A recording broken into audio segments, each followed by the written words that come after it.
जय माता दी दोस्तों। माँ दुर्गा के 9 रूपों की पूजा चैत्र नवरात्रि में भी की जाती है और शारदीय नवरात्रि में भी।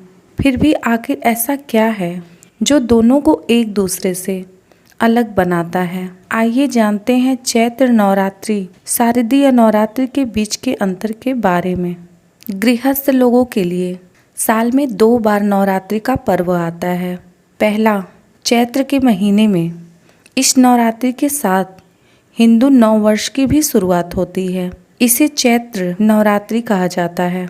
दूसरी नवरात्रि अश्विन माह में आती है, जिसे शारदीय नवरात्रि के नाम से जाना जाता है। पौष और आषाढ़ के महीने में भी नवरात्रि का पर्व आता है, जिसे गुप्त नवरात्रि कहा जाता है।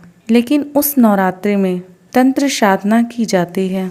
गृहस्थ और पारिवारिक लोगों के लिए सिर्फ चैत्र नवरात्रि और शारदीय नवरात्रि को ही उत्तम माना गया है। दोनों में ही माता रानी के 9 स्वरूपों की पूजा होती है। आइए जानते हैं चैत्र नवरात्रि क्यों मनाया जाता है। चैत्र नवरात्रि मनाने के कारण। नवरात्रि से जुड़ी पौराणिक कथा। महिषासुर रंभासुर का पुत्र था, जो काफी ज्यादा शक्तिशाली हुआ करता था। उसने कठिन तप कर स्वयं ब्रह्मा जी को प्रसन्न किया था, जिसके बाद ब्रह्मा जी ने प्रकट होकर महिषासुर से वरदान मांगने के लिए कहा था। ब्रह्मा जी जानते थे ज्यादातर असुर अमर होने का ही वरदान मांगते हैं, इसलिए उन्होंने वरदान देते हुए कहा, वत्स, एक मृत्यु को छोड़कर कुछ भी मांग सकते हो। यह सब सुनकर महिषासुर ने बहुत सोचा और कहा कि ठीक है प्रभु, मुझे आप ये वरदान दो कि मेरी मृत्यु किसी देवता, असुर और मानव से न हो, बल्कि मेरी मृत्यु किसी स्त्री के हाथों हो, ऐसा आप वरदान दो। यह सब सुनकर ब्रह्मा जी एवं मस्तु बोलकर अपने लोक चले गए। ये वरदान मिलने के बाद महिषासुर को लगने लगा कि अब मैं सभी लोगों का राजा बन गया हूँ और मुझे मारने वाला कोई नहीं है। उसने तीनों लोकों में अपना अधिकार जमाकर त्रिलोकधिपति बन गया। महिषासुर के वजह से सभी देवता परेशान होने लगे।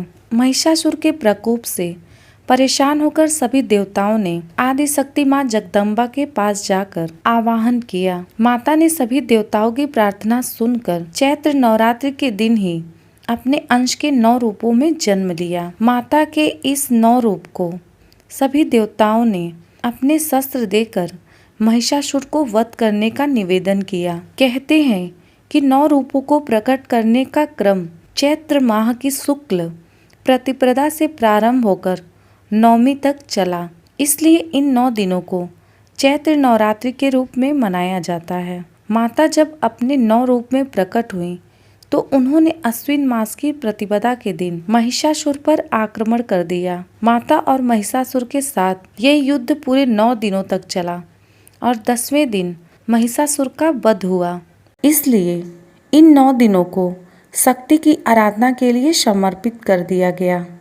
चूँकि अश्विन माह में शरद ऋतु का प्रारंभ हो जाता है, इसलिए इसे शारदीय नवरात्रि कहा जाता है।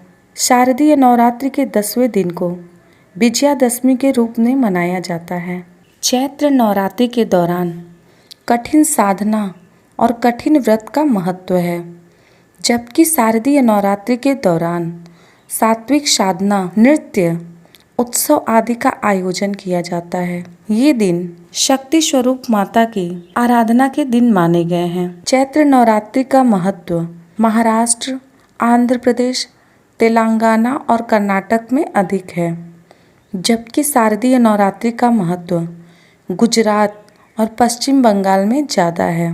शारदीय नवरात्रि के दौरान बंगाल में शक्ति की आराधना स्वरूप दुर्गा पूजा पर्व मनाया जाता है। वहीं गुजरात में गरबा आदि का आयोजन किया जाता है। चैत्र नवरात्रि के अंत में रामनवमी आती है।